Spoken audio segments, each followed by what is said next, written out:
여러분, 이게 대체 무슨 일입니까? 미국 명문 사립학교 학생들이 한국 한강 불꽃 축제에 갔다가 완전히 충격에 빠졌습니다. 100만 명이 모였는데 이렇다고요? 총기 검색대도 없고요? 미국 같았으면 무장 경찰 수백 명이 배치되고 검문 검색대가 곳곳에 설치되어야 정상입니다. 라스베이거스 총기 난사, 보스턴 마라톤 폭탄 테러. 미국에서 대규모 축제는 곧 위험을 의미하니까요. 그런데 한강에는 달랐습니다. 아이들이 자유롭게 뛰어놀고 노인들이 편안히 산책하며 가족들이 돗자리 펴고 치킨을 먹고 있었습니다. 그 어디에도 긴장감이나 두려움은 없었죠. 이게 진짜 100만 명이 모인 곳 맞아? 우리가 뭘 놓치고 산 거지? 한국을 완전히 무시하며 쇼핑이나 하러 가자던 미국 상류층 자제들. 인천공항 도착 5분 만에 첫 충격을 받았고 그날 밤 한강에서 본 광경은 귀국 후 SNS를 통해 미국 전역으로 퍼져나갔습니다. 급기야 CNN 긴급 취재까지 나섰습니다. 대체 그날 밤 한강에서 무슨 일이 있었던 걸까요? 미국 명문고 학생들의 인생을 완전히 바꿔놓은 충격의 7일, 지금 바로 들어보겠습니다. 시작에 앞서 좋아요와 구독 눌러주시면 더 많은 이야기를 전하는데 큰 힘이 됩니다. 안녕하십니까? 저는 제이슨 밀러입니다. 올해 17살이고 뉴욕 맨해튼에 있는 콜럼비아 프랩 아카데미에 다니고 있습니다. 제 이야기를 시작하기 전에 먼저 말씀드려야 할 것이 있습니다. 저는 미국에서도 극소수에 속하는 특권층 가정에서 자랐습니다. 아버지는 월스트리트에서 헤지펀드를 운영하시고 어머니는 맨해튼 상류사회에서 꽤 알려진 변호사십니다. 우리 학교는 미국 전체에서 상위 1% 가정의 자녀들만 다니는 곳이었습니다. 한 학년이 40명 정도였고 학생 대부분이 아이비리그 진학을 목표로 했습니다. 1년 학비만 6만 달러가 넘었고 그것도 기부금은 별도였습니다. 저희 반 친구들은 대부분 유럽 여행 경험이 많았습니다. 여름방학마다 파리나 런던, 로마를 다녀왔고 그게 당연한 일상이었습니다. 아시아는 거의 관심 밖이었습니다. 일본 정도는 가본 친구들이 있었지만 한국은 이름조차 제대로 아는 학생이 드물었습니다. 작년 9월 학교에서 한국 수학여행 공지가 나왔을 때 교실 전체가 술렁였습니다. 왜 하필 한국이냐는 불만이 쏟아졌습니다.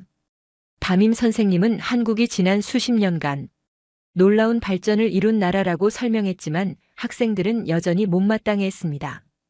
저 역시 마찬가지였습니다. 솔직히 말하면 한국에 대해 아는 게 거의 없었습니다. 삼성 휴대폰을 쓰고 있었지만 그게 한국 제품이라는 것도 최근에야 알았을 정도였습니다. 제 머릿속에 한국은 그저 공산품을 만드는 아시아의 작은 나라 정도였습니다. 집에 돌아와 부모님께 한국 수학여행 소식을 전했을 때 아버지는 별 관심이 없으셨습니다. 그저 견문을 넓히라는 말씀만 하셨습니다. 어머니는 쇼핑할 곳이 있는지 물어보셨습니다. 명품 매장이 많으면 좋겠다고 하셨습니다. 출발 일주일 전 친구들과 모여서 여행 준비를 했습니다. 한 친구가 검색해서 보여준 서울 사진들은 고층 빌딩이 빽빽한 모습이었습니다.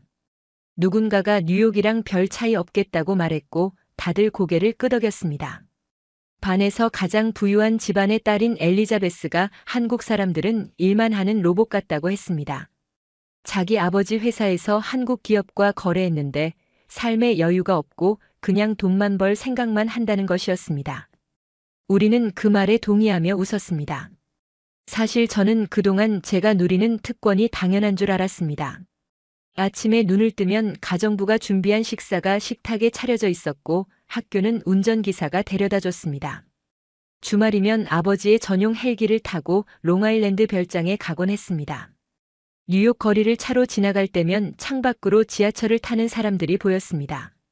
낡은 전철 안에 빽빽이 들어찬 사람들, 인도에서 핫도그를 파는 노점상들. 저는 그 모습을 보면서도 별 감흥이 없었습니다. 그게 그들의 삶이고 이게 제 삶이라고 생각했습니다. 출발 전날 밤 어머니가 제 방으로 들어오셨습니다. 여행 가방을 챙겨주시면서 한국 같은 나라를 가보는 것도 나쁘지 않다고 하셨습니다. 세상에는 우리보다 못 사는 사람들이 얼마나 많은지 알게 될 거라고 말씀하셨습니다. 그 말에는 한국이 미국보다 뒤떨어진 나라라는 전제가 깔려 있었습니다. 저는 그 말을 의심 없이 받아들였습니다. 일주일 뒤면 다시 이 편안한 삶으로 돌아온다고 생각했습니다. 한국은 그저 스쳐 지나가는 경험일 뿐이라고 생각했습니다. 공항으로 가는 차 안에서 저는 창밖을 보며 생각했습니다. 유럽도 아니고 왜 하필 한국인지 이해할 수 없었습니다. 파리나 런던이었다면 훨씬 좋았을 텐데 말입니다. 그때 저는 전혀 몰랐습니다. 그 일주일이 제 인생 전체를 완전히 뒤흔들어 놓을 거라는 사실을 말입니다. 제가 당연하다고 믿었던 모든 것이 무너질 거라는 사실을 말입니다. 뉴욕 공항을 출발한 비행기는 14시간을 날아갔습니다. 긴 비행 끝에 인천공항에 도착한 건 현지 시간으로 오후 4시쯤이었습니다.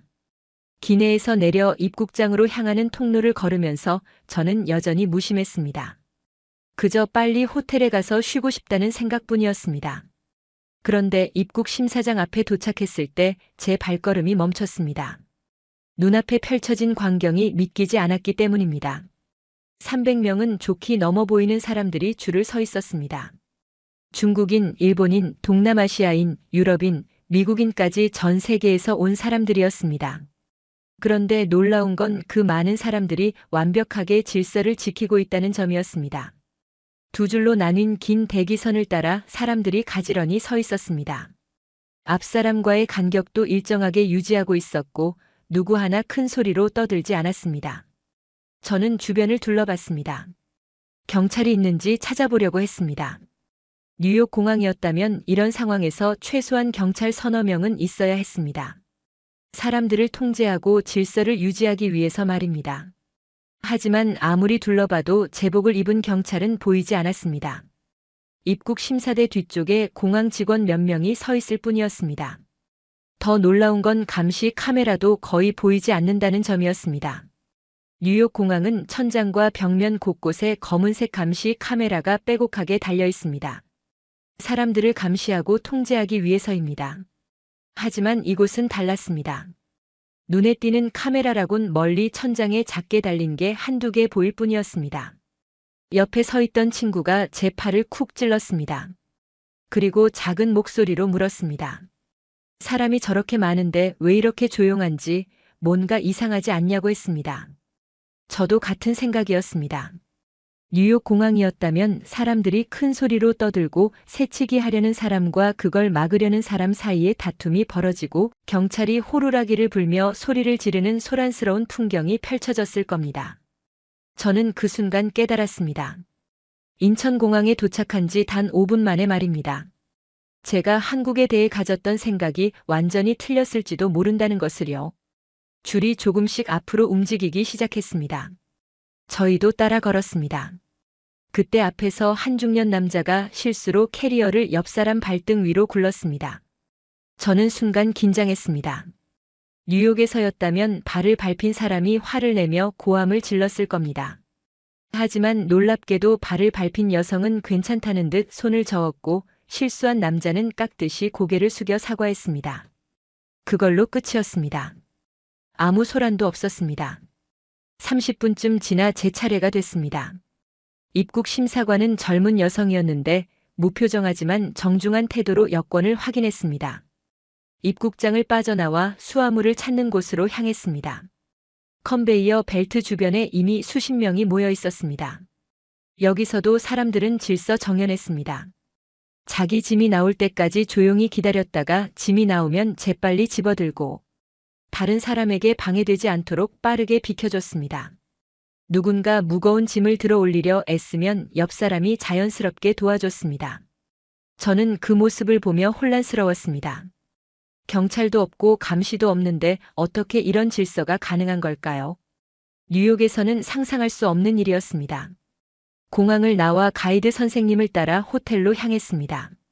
다음 날 아침 일정은 서울 시내 관광이었는데 가이드 선생님은 지하철을 타고 이동한다고 했습니다. 저는 속으로 의아했습니다. 미국에서 저희 같은 집안 사람들은 지하철을 타지 않았으니까요. 하지만 선생님은 서울 시민들의 실제 삶을 경험하는 게 중요하다고 강조했습니다. 호텔에서 가장 가까운 지하철역까지는 걸어서 10분 거리였습니다. 아침 8시쯤이었는데 거리에는 출근하는 사람들이 빠르게 걸어가고 있었습니다. 정장을 입은 직장인들, 교복을 입은 학생들, 운동복 차림의 노인들까지 다양했습니다. 그런데 신기한 건 그 많은 사람들이 서로 부딪히지 않는다는 점이었습니다. 좁은 인도였지만 사람들은 자연스럽게 오른쪽으로 걸었습니다. 반대편에서 오는 사람들은 왼쪽으로 걸었습니다. 마치 보이지 않는 선이 그어진 것처럼 질서가 잡혀 있었습니다. 급한 사람은 빠르게 걷고 천천히 가는 사람은 옆으로 비켜섰습니다. 아무도 지시하지 않았는데 모두가 암묵적인 규칙을 지키고 있었습니다. 지하철역 입구에 도착했을 때 저는 깜짝 놀랐습니다. 계단 입구에 경비원이나 경찰이 한 명도 없었기 때문입니다. 뉴욕 지하철역이라면 입구마다 경비원이 서 있고 가방 검사대를 통과해야 합니다. 때로는 금속 탐지기까지 통과해야 하죠. 하지만 여기는 그냥 자유롭게 들어갈 수 있었습니다. 계단을 내려가는데 여기서도 사람들은 오른쪽으로 걸었습니다. 올라오는 사람들은 왼쪽을 이용했습니다. 한쪽에 에스컬레이터가 있었는데 거기서 더 놀라운 광경을 봤습니다. 모든 사람들이 오른쪽에만 서 있고 왼쪽은 비어 있었습니다. 처음에는 이해가 안 됐는데 곧 이유를 알았습니다. 급한 사람들이 왼쪽으로 빠르게 걸어 올라가기 위해서였습니다. 뉴욕 지하철역 에스컬레이터에서는 사람들이 양쪽을 다 차지하고 서 있습니다. 그래서 급한 사람도 그냥 기다릴 수밖에 없습니다. 개찰구를 통과해 승강장으로 내려갔습니다. 승강장에는 이미 50명 정도가 기다리고 있었습니다. 바닥에 그어진 선을 따라 두 줄로 서 있었는데 그 선이 정확히 지하철 문이 열리는 위치였습니다. 사람들은 그 선 밖에 서서 기다렸습니다. 누구도 선 안쪽으로 들어가지 않았습니다. 잠시 후 지하철이 들어왔습니다. 문이 열리자 안에서 내리는 사람들이 나왔습니다. 밖에서 기다리던 사람들은 양옆으로 비켜서서 길을 만들어줬습니다. 마지막 사람이 내릴 때까지 아무도 타지 않고 기다렸습니다. 그리고 내리는 사람이 다 내린 뒤에야 차례대로 탑승했습니다. 저는 넋을 잃고 그 광경을 바라봤습니다. 뉴욕 지하철에서는 상상할 수 없는 일이었습니다. 뉴욕에서는 문이 열리면 내리는 사람과 타는 사람이 동시에 움직입니다. 서로 밀치고 부딪히면서 말이죠. 욕설이 오가고 때로는 주먹다짐까지 벌어집니다. 지하철 안으로 들어갔습니다. 출근 시간이라 꽤 붐볐지만 사람들은 질서를 지켰습니다. 문 앞을 막지 않으려고 안쪽으로 이동했고 손잡이를 잡을 때도 서로 양보했습니다. 가방을 맨 사람들은 가방이 다른 사람에게 닿지 않도록 앞으로 껴안았습니다. 한 정거장을 지나 노인 한 분이 타셨습니다. 흰머리에 지팡이를 짚은 할아버지였습니다.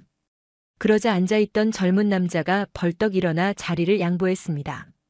할아버지는 고맙다며 고개를 숙여 인사했고 젊은 남자도 공손하게 인사를 받았습니다.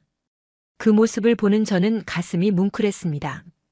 뉴욕에서는 본 적 없는 광경이었습니다. 뉴욕 지하철에서는 노인이 타도 자리를 양보하는 사람이 거의 없습니다. 오히려 못 본 척하거나 자는 척합니다. 설령 양보한다 해도 마지못해 하는 티가 역력합니다. 하지만 여기서는 자연스러웠습니다. 당연히 해야 할 일을 하는 것처럼 보였습니다. 몇 정거장을 더 가는 동안 저는 주변을 관찰했습니다.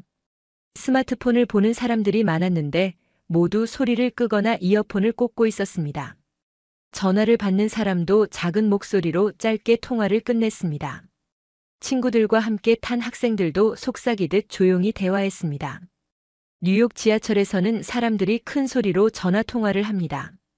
음악을 크게 틀어놓는 사람도 있고 큰 소리로 떠드는 사람도 많습니다. 한 여성이 커피를 들고 탔는데 지하철이 흔들려 커피가 바닥에 몇 방울 떨어졌습니다. 그러자 그 여성은 당황한 표정으로 가방에서 휴지를 꺼내 즉시 닦았습니다. 주변 사람들은 괜찮다는 듯 미소를 지어 보였습니다. 여성은 미안하다는 표정으로 다시 한번 고개를 숙였습니다. 저는 그 순간 깨달았습니다. 이 사람들은 다른 사람에게 피해를 주는 걸 정말로 미안해한다는 것을요. 단순히 규칙을 지키는 게 아니라 진심으로 다른 사람을 배려하고 있었습니다. 그게 몸에 배어 있었습니다. 누가 시켜서가 아니라 스스로 그렇게 행동하고 있었습니다. 목적지역에 도착했습니다. 문이 열리고 사람들이 내렸습니다. 여기서도 내리는 사람이 먼저였고 타는 사람은 기다렸습니다. 저희도 내려서 개찰구로 향했습니다. 에스컬레이터를 타고 올라가는데 여기서도 모두가 오른쪽에 서고 왼쪽은 비워뒀습니다. 밖으로 나오는 길에 화장실 표지판이 보였습니다. 가이드 선생님이 잠깐 들렀다 가자고 했습니다. 화장실에 들어가서 또 한 번 놀랐습니다. 역 화장실인데도 정말 깨끗했습니다. 바닥에 물 한 방울 없었고 휴지도 잘 비치되어 있었으며 냄새도 거의 나지 않았습니다. 뉴욕의 공공 화장실은 형편없습니다. 더럽고 냄새나고 휴지도 없는 경우가 많죠. 그래서 저희 같은 집안 사람들은 공공 화장실을 절대 이용하지 않습니다.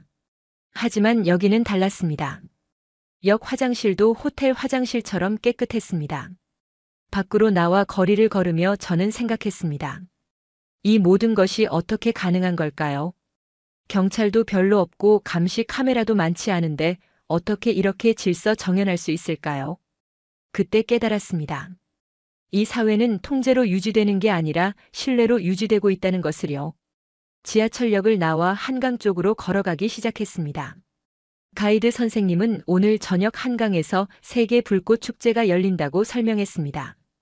100만 명 정도가 모일 거라는 말도 덧붙였습니다.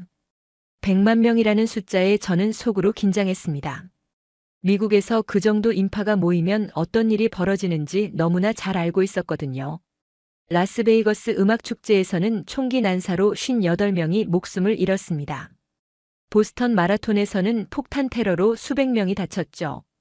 미국에서 축제는 위험과 긴장의 다른 이름이었습니다. 한강까지는 걸어서 20분 정도 거리였습니다. 거리를 걸으며 저는 주변을 관찰했습니다. 횡단보도마다 사람들이 신호를 기다리고 있었습니다. 신호가 빨간불인데 차가 한 대도 없어도 사람들은 그냥 서서 기다렸습니다. 뉴욕에서는 차가 없으면 신호를 무시하고 건너는 사람들이 많습니다. 경찰이 보지 않으면 규칙을 지킬 필요가 없다고 생각하는 거죠. 하지만 여기 사람들은 달랐습니다.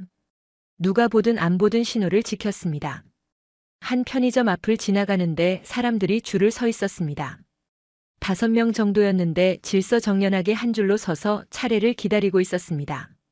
새치기 하는 사람도 없었고 불평하는 사람도 없었습니다.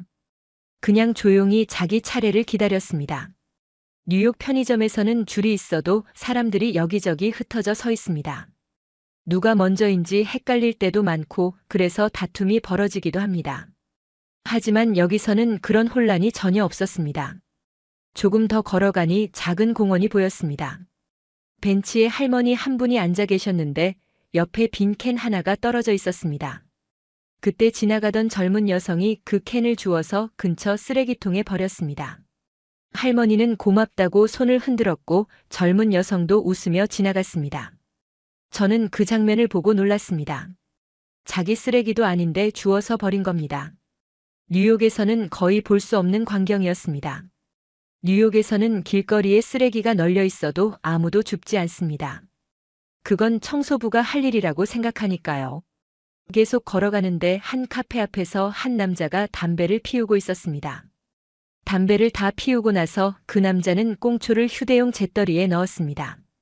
그러고는 그 잿더리를 주머니에 넣고 카페 안으로 들어갔습니다. 저는 처음에 뭘 본 건지 이해가 안 됐습니다. 휴대용 잿더리라니요. 뉴욕에서는 사람들이 담배꽁초를 그냥 길바닥에 버립니다. 맨해튼 거리는 담배꽁초로 가득합니다. 하지만 여기서는 자기가 피운 담배꽁초까지 챙겨서 버리는 겁니다. 횡단보도를 건너는데 한쪽에서 휠체어를 탄 사람이 기다리고 있었습니다. 신호가 바뀌자 그 사람이 천천히 횡단보도를 건너기 시작했습니다. 다른 사람들은 아무도 재촉하지 않았습니다. 그냥 천천히 따라가거나 옆길로 돌아갔습니다. 뉴욕에서는 느리게 걷는 사람이 있으면 사람들이 짜증을 냅니다. 빨리 가라고 소리를 지르거나 거칠게 밀고 지나가기도 합니다. 하지만 여기서는 아무도 그러지 않았습니다. 당연히 기다려줘야 한다는 듯이 행동했습니다. 한강이 가까워지자 사람들이 점점 많아졌습니다. 가족 단위로 걷는 사람들, 친구들끼리 온 젊은이들, 연인들까지 다양했습니다. 모두 축제를 보러 가는 사람들이었습니다. 그런데 그 많은 사람들 사이에서도 질서는 유지되고 있었습니다. 좁은 인도를 지나갈 때도 사람들은 서로 비켜줬습니다. 반대편에서 오는 사람을 보면 먼저 옆으로 비켜서서 길을 내줬습니다. 아이를 데리고 온 부모들도 아이가 다른 사람을 방해하지 않도록 조심했습니다. 한 아이가 아이스크림을 먹다가 바닥에 떨어뜨렸습니다. 아버지는 즉시 가방에서 비닐봉지를 꺼내 아이스크림을 주워 담았습니다. 그리고 물티슈로 바닥까지 깨끗이 닦았습니다. 그 모습을 보며 저는 또 한 번 놀랐습니다. 뉴욕에서는 아이스크림이 떨어지면 그냥 두고 갑니다. 누군가 치워주겠지 하고 넘어가는 겁니다. 하지만 이 아버지는 달랐습니다. 자기 아이가 떨어뜨린 거니까 자기가 치우는 게 당연하다는 표정이었습니다. 한강공원 입구에 도착했습니다. 이미 수많은 사람들이 자리를 잡고 있었습니다. 돗자리를 펴고 앉아있는 가족들, 벤치에 앉아 쉬는 노인들, 강변을 따라 산책하는 사람들. 저는 그 광경을 보며 긴장하기 시작했습니다. 미국 같았으면 지금쯤 경찰 헬기가 상공을 맴돌고 무장 경비가 곳곳에 배치되어 있을 겁니다. 사람들은 초조하게 가방 검사를 받고 금속 탐지기를 통과하며 서로를 의심하는 눈빛으로 바라볼 겁니다. 하지만 한강은 달랐습니다. 경찰도 거의 보이지 않았고 검문 검색대도 없었습니다. 사람들은 그저 편안하게 축제를 기다리고 있었습니다. 아이들은 뛰어놀았고 어른들은 여유롭게 담소를 나눴습니다. 누구 하나 초조해하거나 긴장한 사람이 없었습니다. 저는 친구에게 물었습니다. 저기 경찰 보이냐고 검문 검색대는 어디 있냐고요. 친구도 고개를 저었습니다. 자기도 이상하다고 미국이었다면 상상도 할 수 없는 일이라고 말했습니다. 가이드 선생님께 여쭤봤습니다. 경비가 없는데 안전한 거냐고요. 선생님은 웃으며 대답했습니다. 한국은 안전한 나라라고 걱정하지 말라고 하셨습니다. 그 말에 저는 고개를 끄덕였지만 속으로는 여전히 불안했습니다. 해가 서서히 지기 시작했고 강변은 점점 더 많은 사람들로 채워졌습니다. 저희는 가이드 선생님을 따라 강변 잔디밭에 자리를 잡았습니다. 주변을 둘러보니 이미 수십만 명은 모인 것 같았습니다. 끝없이 사람들이 자리를 잡고 있었습니다. 하지만 여전히 질서는 유지되고 있었습니다. 사람들은 서로의 자리를 존중하며 적당한 간격을 두고 앉았습니다. 누구도 남의 자리를 침범하지 않았고 지나갈 때는 조심스럽게 비켜서 걸었습니다. 제 옆에는 한국인 가족이 앉아 있었습니다. 부모님과 초등학생으로 보이는 두 아이였습니다. 그 가족은 큰 가방에서 치킨과 김밥, 과일을 꺼내 먹기 시작했습니다. 아이들이 신나게 먹으며 웃었지만 큰 소리를 내거나 뛰어다니지는 않았습니다. 어머니가 아이에게 조용히 말했습니다. 다른 사람들 방해되니까 자리에 앉아서 먹으라고요. 아이는 고개를 끄덕이며 자리에 앉았습니다. 그 모습을 보며 저는 생각했습니다. 저 아이는 아주 어릴 때부터 배려를 배우고 있구나 하고요. 시간이 지나면서 인파는 더욱 늘어났습니다. 제 추산으로는 이미 80만 명은 넘어 보였습니다.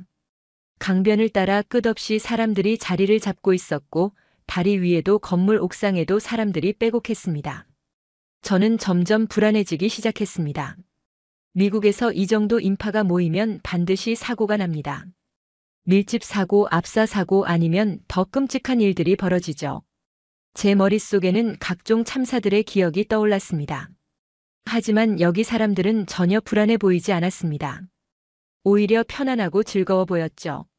아이들은 웃으며 뛰어놀았고 어른들은 여유롭게 담소를 나눴습니다. 누구 하나 초조해하거나 긴장한 사람이 없었습니다. 저녁 7시가 가까워지자 사람들이 자리에 앉기 시작했습니다. 곧 불꽃 축제가 시작될 거라는 안내 방송이 흘러나왔습니다. 방송은 한국어, 영어, 중국어, 일본어로 반복되었습니다. 친절하고 차분한 목소리였습니다. 방송에서는 안전수칙도 안내했습니다.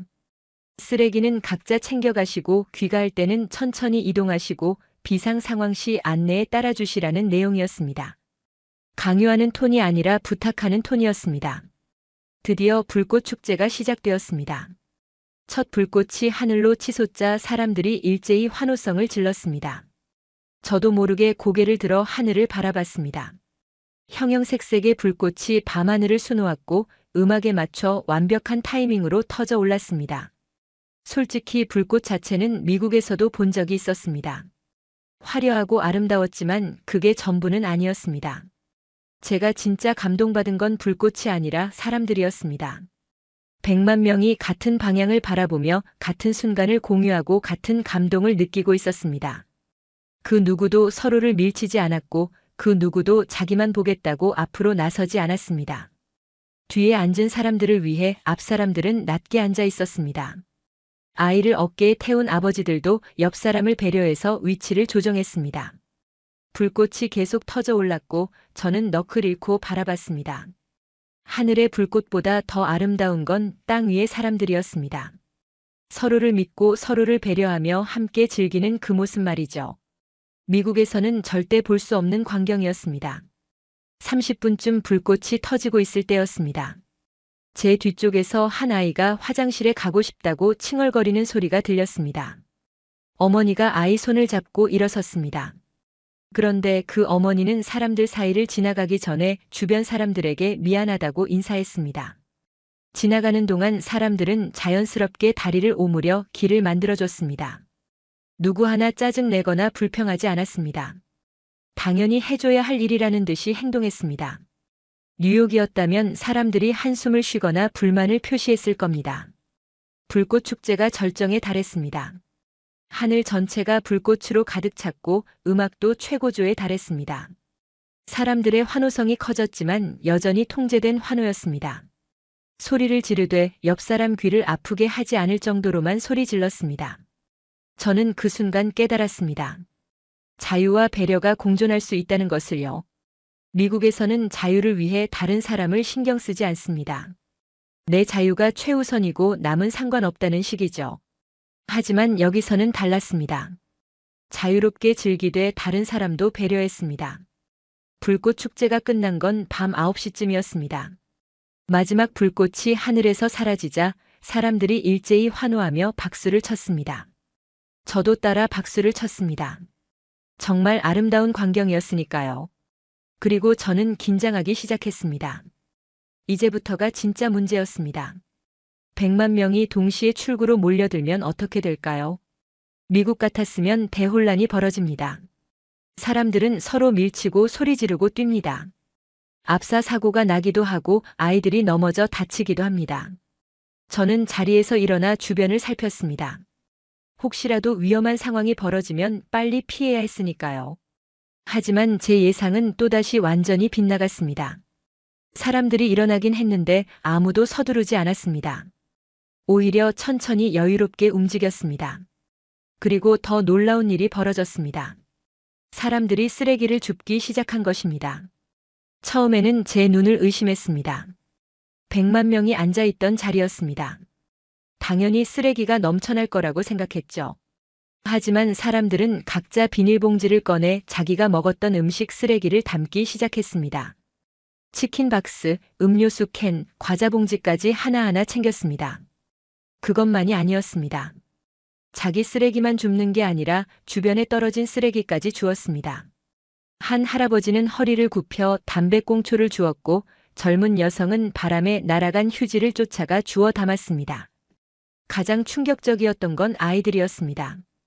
7, 8살쯤 되어 보이는 꼬마들이 작은 비닐봉지를 들고 열심히 쓰레기를 줍고 있었습니다. 부모가 시켜서가 아니라 스스로 하는 것 같았습니다. 한 꼬마는 캔 하나를 주워서는 신나게 엄마에게 보여줬습니다. 저는 그 광경을 보며 눈시울이 뜨거워졌습니다. 17년을 살면서 이런 장면은 처음 봤습니다. 미국에서는 상상도 할 수 없는 일이었습니다. 축제가 끝나면 쓰레기 산이 남습니다. 청소업체가 며칠씩 걸려 치워야 하고 그 비용도 엄청납니다. 하지만 여기서는 시민들이 스스로 청소하고 있었습니다. 누가 시킨 것도 아니고 벌금이 있는 것도 아닌데 말입니다. 그냥 당연하다는 듯이 자연스럽게 하고 있었습니다. 제 옆에 앉았던 한국인 가족도 쓰레기를 정리하고 있었습니다. 아버지는 큰 비닐봉지에 치킨 박스를 넣고 어머니는 김밥 용기를 챙기고 아이들은 휴지와 캔을 주워 담았습니다. 온 가족이 협력해서 자리를 깨끗하게 정리했습니다. 정리를 마친 아버지가 주변을 둘러봤습니다. 혹시라도 놓친 쓰레기가 없는지 확인하는 것 같았습니다. 작은 휴지 조각 하나를 발견하고는 그것까지 주워서 봉지에 넣었습니다. 그러고는 가족들과 함께 천천히 자리를 떠났습니다. 자원봉사자들도 있었지만 그들은 지시하거나 통제하지 않았습니다. 그저 큰 쓰레기 봉투를 들고 다니며 사람들이 모은 쓰레기를 받아주기만 했습니다.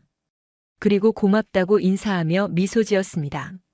한 대학생쯤 되어 보이는 청년이 제 앞을 지나가며 물었습니다. 쓰레기 있으세요? 저는 당황해서 아니라고 했습니다. 사실 제 주머니에 사탕 껍질이 하나 있었는데 너무 부끄러워서 말하지 못했습니다. 그 청년은 웃으며 지나갔고 저는 몰래 주머니에서 껍질을 꺼내 근처 쓰레기통에 버렸습니다. 그 순간 제가 얼마나 부끄러웠는지 모릅니다.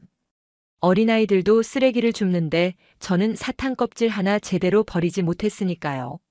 30분쯤 지났을까요? 제가 서 있던 자리 주변이 깨끗해지기 시작했습니다. 아까만 해도 수천 명이 앉아 있던 곳이었는데 이제는 쓰레기 하나 보이지 않았습니다. 심지어 잔디도 눌려 있지 않았습니다.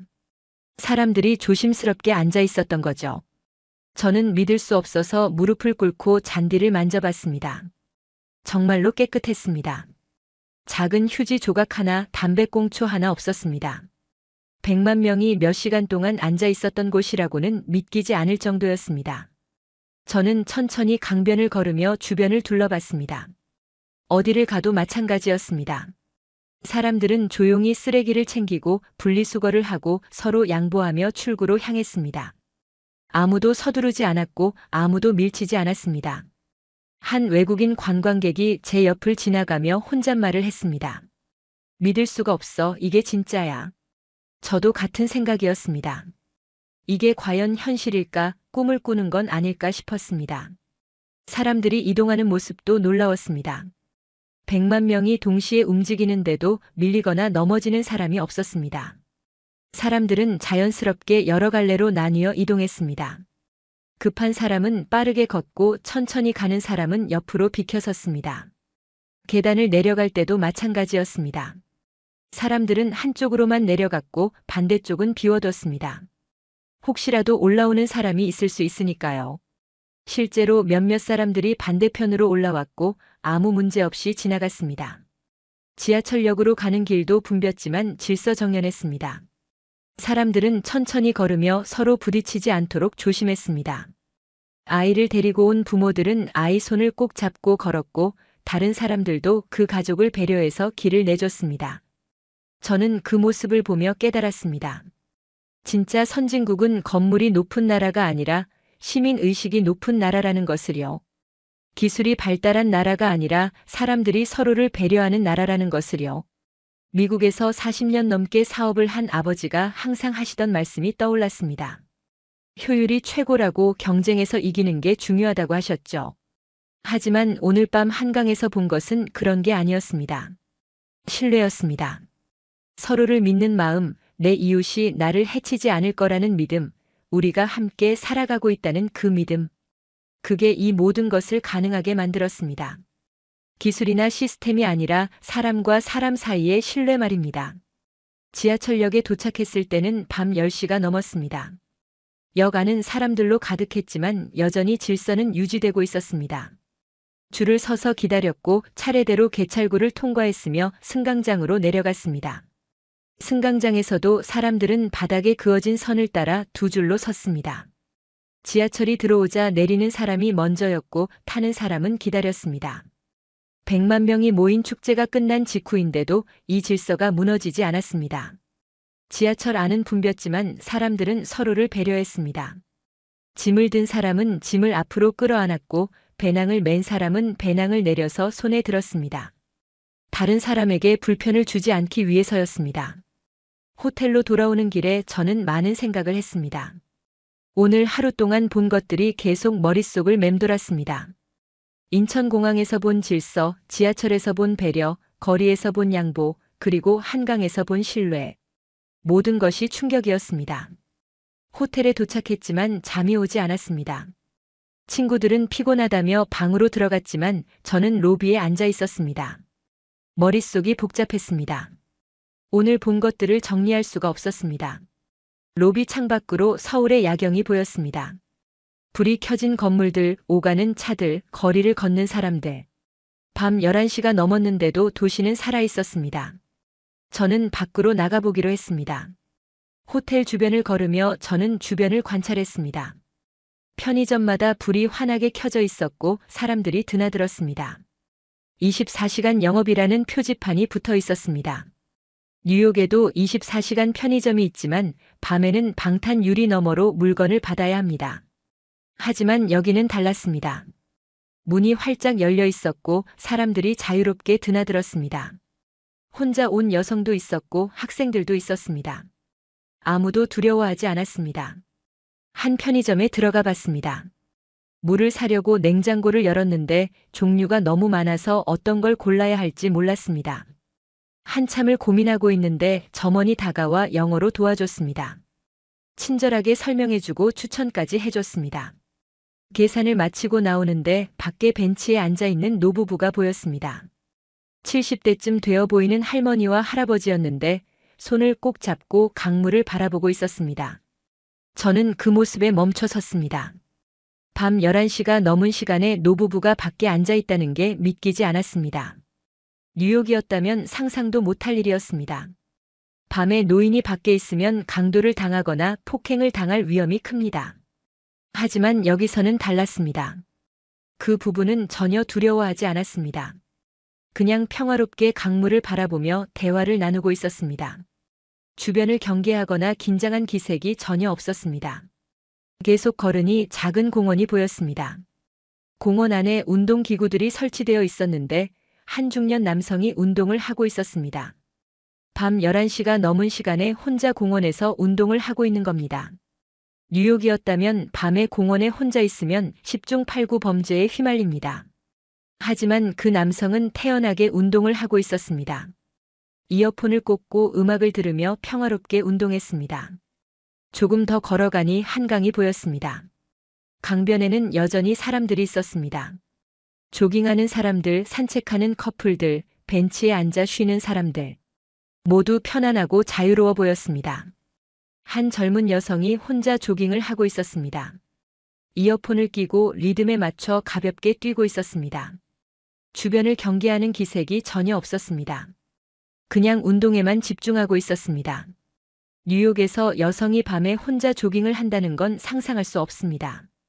성폭행이나 강도의 표적이 될 위험이 너무 큽니다. 하지만 여기서는 그 여성이 전혀 두려워하지 않았습니다. 강변 벤치에 앉았습니다. 강 건너편 빌딩들에 불이 켜져 있었고 물에 반사된 불빛이 아름다웠습니다. 시원한 바람이 불었고 저는 깊게 숨을 들이쉬었습니다. 그때 옆 벤치에 대학생으로 보이는 2명이 앉았습니다. 책을 펴고 공부를 하고 있었습니다. 밤 11시가 넘은 시간에 야외 벤치에서 공부를 하고 있는 겁니다. 조명이 밝아서 책을 읽기에 충분했습니다. 저는 그 모습을 보며 또 한 번 놀랐습니다. 밤에 밖에서 공부를 할 수 있다는 것, 도난이나 폭행 걱정 없이 자기 일에 집중할 수 있다는 것, 그게 얼마나 대단한 일인지 깨달았습니다. 한참을 앉아 있는데 한 가족이 지나갔습니다. 부모님과 초등학생쯤 되어 보이는 아이 둘이었습니다. 아이들이 아이스크림을 먹으며 즐겁게 걷고 있었습니다. 자정이 가까운 시간인데 아이들과 함께 산책을 하고 있는 겁니다. 뉴욕에서는 절대 불가능한 일입니다. 밤에 아이를 데리고 밖에 나간다는 건 부모로서 무책임한 행동으로 여겨집니다. 총격 사고나 유괴 위험이 너무 크니까요. 하지만 여기서는 부모들이 전혀 걱정하지 않았습니다. 저는 그때 깨달았습니다. 진짜 자유가 무엇인지를요. 미국에서 우리는 자유를 외칩니다. 총을 소유할 자유, 말할 자유, 행동할 자유. 하지만 정작 밤에 공원을 산책할 자유는 없습니다. 아이와 함께 밤거리를 걸을 자유도 없습니다. 항상 불안하고 항상 경계해야 하니까요. 그런데 여기서는 진짜 자유가 있었습니다. 두려움 없는 자유, 서로를 믿을 수 있는 자유, 밤에도 안전한 자유. 그게 진정한 자유가 아닐까요? 자정이 가까워지자 저는 천천히 호텔로 돌아가기로 했습니다. 걸어가는 길에도 사람들이 보였습니다. 퇴근하는 직장인들, 친구들과 걷는 젊은이들, 배달 오토바이를 타고 가는 사람들. 모두 자연스럽고 평화로웠습니다. 호텔에 도착해 방으로 들어갔습니다. 침대에 누웠지만 잠이 오지 않았습니다. 머릿속에는 오늘 본 장면들이 계속 떠올랐습니다. 공항에서 본 질서, 지하철에서 본 배려, 한강에서 본 신뢰, 그리고 밤거리에서 본 안전. 저는 천장을 바라보며 생각했습니다. 내가 오늘 본 것은 무엇이었을까요? 단순히 질서 정연한 사회였을까요? 아니면 그 이상의 무언가였을까요? 그건 한 사회의 성숙도였습니다. 시민의식의 수준이었습니다. 서로에 대한 신뢰였습니다. 일주일의 여행이 끝나고 뉴욕으로 돌아왔습니다. 공항에 내리자마자 느껴지는 차이가 있었습니다. 사람들이 큰 소리로 떠들고 서로 밀치며 급하게 움직였습니다. 줄을 서지 않고 무질서하게 서 있었습니다. 택시를 타고 집으로 가는 길에 창밖을 봤습니다. 거리에 쓰레기가 널려 있었고 낙서가 가득한 벽들이 보였습니다. 신호를 무시하고 달리는 차들, 경적을 울려대는 운전자들. 일주일 전까지는 당연하게 여겼던 풍경이 이제는 낯설게 느껴졌습니다. 집에 도착해 제 방으로 들어갔습니다. 익숙한 공간이었지만 이상하게 불편했습니다. 너무 넓고 너무 많은 물건들로 가득 찬 방. 혼자 쓰기에는 과한 공간이었습니다. 그날 밤 저는 한국에서 찍은 사진들을 정리하며 SNS에 올리기 시작했습니다. 인천공항에서 본 질서, 지하철에서 본 배려, 한강에서 본 신뢰, 밤거리에서 본 안전. 하나하나 사진과 함께 설명을 달았습니다. 솔직하게 썼습니다. 한국을 무시했던 제 자신이 부끄러웠다고, 한국에서 본 것들이 충격적이었다고, 미국이 배워야 할 것들이 많다고 적었습니다. 특히 한강 불꽃 축제 이야기를 자세히 썼습니다. 100만 명이 모였는데 무장 경찰도 검문 검색대도 없었다고, 사람들이 평화롭게 즐기고 스스로 쓰레기를 치웠다고, 밤 11시가 넘어도 노인과 아이들이 안전하게 거리를 걸었다고 썼습니다. 반응은 예상보다 빨랐습니다. 몇 시간 만에 수백 개의 댓글이 달렸고 공유도 수천 번 되었습니다. 사람들은 놀라워했고 믿기 어렵다고 했으며 직접 가보고 싶다고 했습니다. 하지만 일부는 의심했습니다. 과장이라고, 가짜라고, 정부 선전이라고 주장하는 사람들도 있었습니다. 특히 제 학교 친구들 중 일부는 배신자라고까지 말했습니다. 미국을 무시한다고, 한국에 현혹되었다고 비난했습니다. 며칠 후 놀라운 일이 벌어졌습니다. CNN에서 연락이 온 겁니다. 제 SNS 글이 바이럴되면서 언론의 관심을 끈 것이었습니다. 기자가 인터뷰를 요청했고 저는 흔쾌히 승낙했습니다. 일주일 후 CNN 기자와 인터뷰를 진행했습니다. 카메라 앞에 앉아 한국에서 본 것들을 이야기했습니다. 공항에서 본 질서, 지하철에서 본 배려, 한강에서 본 신뢰. 하나도 빠뜨리지 않고 말했습니다. 기자는 처음에 회의적인 표정이었습니다. 정말 경찰이 없었냐고, 정말 100만 명이 스스로 청소했냐고 물었습니다. 저는 제 눈으로 직접 봤다고, 함께 간 친구들도 모두 증인이라고 답했습니다. 인터뷰 방송이 나간 후 반응은 폭발적이었습니다. 미국 전역에서 논쟁이 벌어졌습니다. 보수파는 문화가 다르다고 했고 진보파는 총기 규제를 주장했습니다. 하지만 가장 큰 목소리는 평범한 시민들에게서 나왔습니다. 사람들은 묻기 시작했습니다. 왜 우리는 안 되는가? 왜 우리는 축제를 두려워해야 하는가? 왜 우리는 이웃을 믿지 못하는가? 미국이 잃어버린 것은 무엇인가? 저는 그 질문들을 보며 생각했습니다. 제가 한강에서 본 것은 단순한 질서가 아니었습니다. 그것은 신뢰였고 성숙함이었으며 함께 살아가는 방법이었습니다. 인터뷰 방송 이후 제 삶은 완전히 바뀌었습니다. 수많은 언론사에서 연락이 왔고 강연 요청도 쏟아졌습니다. 학교에서는 특별 조회가 열렸습니다. 교장 선생님이 저를 단상으로 불렀습니다. 전교생 앞에서 한국 여행 이야기를 해달라고 하셨습니다. 저는 떨리는 마음으로 단상에 올라갔습니다. 마이크를 잡고 이야기를 시작했습니다. 한국을 무시했던 제 자신에 대해, 인천공항에서 받은 첫 충격에 대해, 한강에서 본 100만 명의 신뢰에 대해 말했습니다. 학생들은 조용히 들었습니다. 마지막으로 말했습니다. 진짜 선진국은 건물이 높은 나라가 아니라 시민의식이 높은 나라라고, 기술이 발달한 나라가 아니라 서로를 신뢰하는 나라라고 강조했습니다. 우리도 변할 수 있다고, 한국처럼 될 수 있다고 말했습니다. 조회가 끝나고 복도에서 여러 학생들이 저에게 다가왔습니다. 자기도 한국에 가보고 싶다고, 자기도 변하고 싶다고 말했습니다. 처음에 저를 비난했던 친구들도 태도가 바뀌었습니다. 몇 주 후 놀라운 소식을 들었습니다.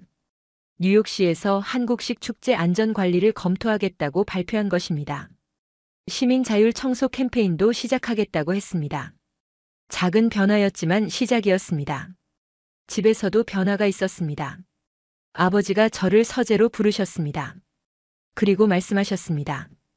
아들이 한 일이 자랑스럽다고, 세상을 보는 눈이 넓어진 것 같다고 하셨습니다. 그러면서 물으셨습니다. 앞으로 뭘 하고 싶냐고요? 저는 망설이지 않고 대답했습니다. 대학에서 사회학을 공부하고 싶다고, 한국처럼 신뢰 기반 사회를 만드는 일을 하고 싶다고 말씀드렸습니다. 아버지는 잠시 생각하시더니 고개를 끄덕이셨습니다. 좋은 선택이라고, 돈보다 중요한 가치가 있다는 걸 깨달은 것 같다고 하셨습니다. 어머니도 지지해 주셨습니다. 그로부터 6개월이 지났습니다.